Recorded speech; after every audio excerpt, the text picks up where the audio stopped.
Le livre scolaire, page 96, numéro 14.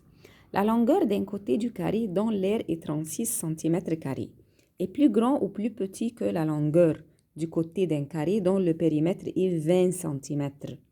Ici, qu'est-ce qu'on va faire? On doit étudier la règle du périmètre et aire du carré. Chaque étape a une note. L'aire d'un carré. L'aire d'un carré égale combien? Égale côté fois côté. Il m'a donné ici la totale tout de suite, 36.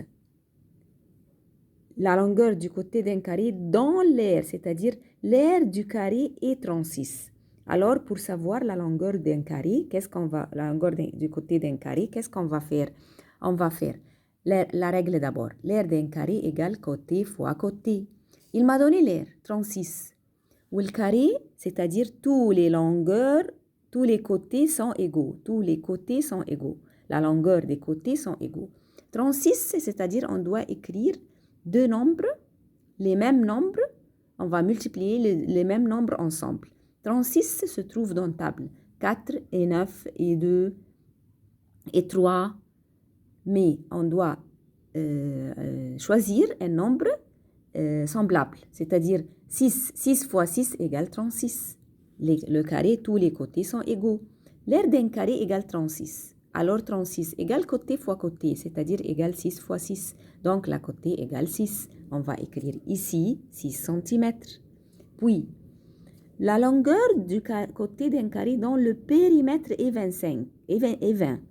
Il m'a donné le total lui-même, 20. C'est-à-dire, le périmètre d'un carré égale côté fois 4. Il m'a donné le périmètre, c'est-à-dire 20.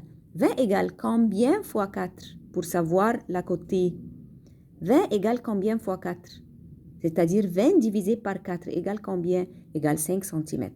Donc, la longueur de la côté d'un carré, ici, égale 5 cm. Qui est le plus grand, 6 ou 5? 6 est plus grand que 5.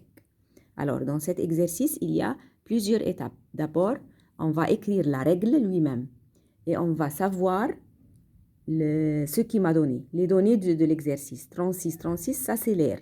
Pour savoir la côté, on doit écrire la règle, puis on va mettre les détails. 36 égale côté fois côté, c'est-à-dire 36 égale 6 fois 6.